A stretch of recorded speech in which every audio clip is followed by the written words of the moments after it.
Ito ang Cresta del Mar sa Bawang, La Union. Itinayo ito noong 1970 at ayon sa barangay captain sa lugar na to, hindi na alam kung sino ang nagmamay-ari ng Cresta del Mar. At ayon din sa mga nakatira dito, maraming kababalaghan nangyayari sa lugar na to. Ngayon ay papasukin ko mag-isa ang lugar na to. Tcharam!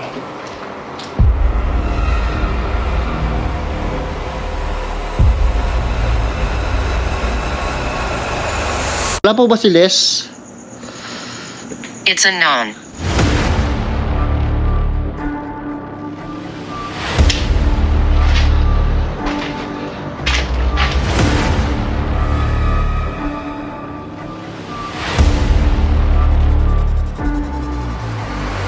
Ito po ba yung Les? Heather. Yan yung nalakad.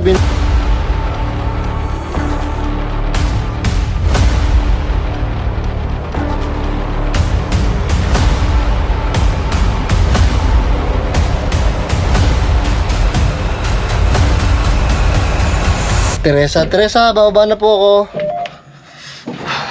Moron. Ay, kago. Sorry po. Minura na ako.